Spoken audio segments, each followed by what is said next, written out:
සබ්බේ තසන්ති දණ්ඩස්ස සබ්බේ බයන්ති මච්චුනෝ අත්තානං උපමං කତ୍වා නහනෙය්‍යන ගාතේ. තෙරුවන් සරණ හැම දිනාටම. සබ්බේ තසන්ති දණ්ඩස්ස සියලු සත්වයෝ දඬුවමට බය වෙනවලු.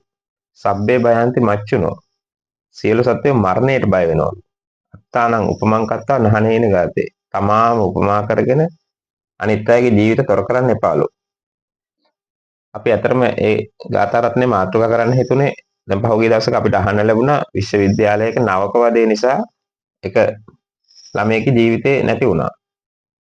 ඉතින් මේකට ඇත්තටම අපි කල්පනා කරලා බලනකොට ඒ සිදුවීමට අදාළ ළමයි. ඉතින් ඒ අයගේ හිතේ කරුණා මෛත්‍රී මාත්‍රයක්වත් තිබිච්ච නැති බව තමයි අපිට පේන්නේ. අපි ඇත්තටම දැන් ඔය වගේ සිදුවීම් ගත්තාම හැමදේම ඒ අය ක්‍රූර ලෙස ළමයින්ට නොයේක් දේවල් කරලා තියෙනවා. ඉතින් එතකොට මේ කරුණා මෛත්‍රී ගුණධර්ම තමන්ගේ හිතේ නිකමටවත් තිබිච්ච නැති බවක් තමයි අපිට පේන්නේ. මේකට හේතුව මොකක්ද? අපි අධ්‍යාපනය පදනම් කරගෙන අපේ දෙමව්පියෝ දරුවෝ රජ කරවන්න තමයි උත්සාහ කරන්නේ. අනිත් හැමදේම පසෙක තියලා ඒගොල්ලෝ ඒ පැත්තෙන් ඉස්සරහට යවනවා. නොයෙක් බලාපොරොත්තු තියාගෙන යවනවා. හැබැයි එයාට පොඩි දෙයක් අමතක වෙනවා. මේ මිනිස්සයා කියන සත්වයාගේ පැවැත්ම තියෙන්නේ ගුණධර්මත් එක්ක.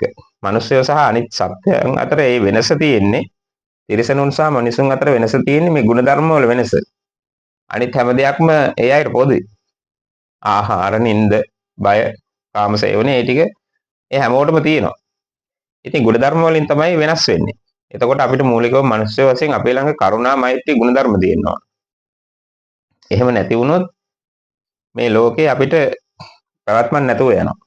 ඇත්තටම අපි පොඩි කාලේ ඉඳලා අපි ඇත්තටම තව කෙනෙක් දකින්නකොට, තව සත්ත්වෙක් දකින්නකොට ඒ දෙමව්පියෝ ඒ අය කෙරෙහි අනුකම්පා මෛත්‍රිය උපදින විදිහට කටයුතු කරා නම් ඇත්තටම මේක ප්‍රධාන වශයෙන් සිදුවෙන්නේ දහම් පාසලෙන්. අපි දහම් පාසල් ගියාම අපිට කියලා දෙන්නේ මේ ජාතක කතා නේ නොයේ කතා තියෙන දහම් පාසල් පොත්වල.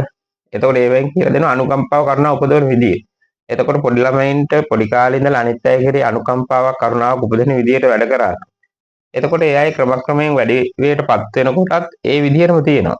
දැන් අපි යම් අවස්ථාවකදී කෙනෙක් අපි කට්ටියක් එකතුලා කාට හරි හිරිහැර කරන්න හදනකොට මේ ළමයාට එකපාරටම එයාගේ හිතේ ඇති වෙනවා කරුණා මෛත්‍රී කියන ගුණධර්ම.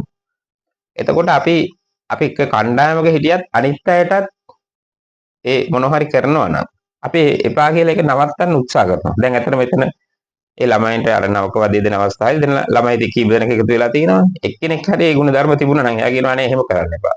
නේද? විහිළුවට හරි මොන විදිහට හරි කරා නම් එහෙම කරන්න එපා කියලා එහෙම තෙතමනේ ඇති වෙන ස්වභාවයක් තියෙනවා. අපි එහෙම දැක්කම දැන් සමහර ළමයි ඉන්නවා එතන තව කෙනෙකුට එහෙම හිංසා පීඩා කරන්න යනකොට එයා ඉඩ දෙන්නේ නැහැ ඒකට. ඒගොල්ලන්ට ස්වභාවයෙන්ම අභ්‍යන්තරයෙන් පැන නැගෙන ඒ කරුණාමෛත්‍රී ගුණධර්ම. ඉතින් ඒ නිසා අපි අතන මේ දෙමව්පියෝට ලොකු වගකීමක් තියෙනවා. මේ ධර්මයෙන් ඈත් වෙලා මේ ගමනේ යන්න බෑ අපිට. එහෙම ගියොත් කොතන හරි අපිට වර්ධින තැනක් එනවා. එතෙන්දී අපි ලොකු අපහසුතාවයකට පත් වෙනවා. තමන් සහ අනුන් මේ කියන දෙගොල්ලම විපතටපත් වෙනවා. ඒක නිසා අපි හැම වෙලේම උත්සාහ කරන්න ඕනේ මේ කරුණා මෛත්‍රී ගුණධර්ම එක්කම මේ ගමන යන්න. අපි දැන් කතා කරන්නේ අතන මේ බුදුවරුන්ගේ දර්ශනේ කතා කරන්නේ හිත ගැනම. හිත ගැනමයි කතා කරන්නේ. හිත නිවා ගන්න ක්‍රමය.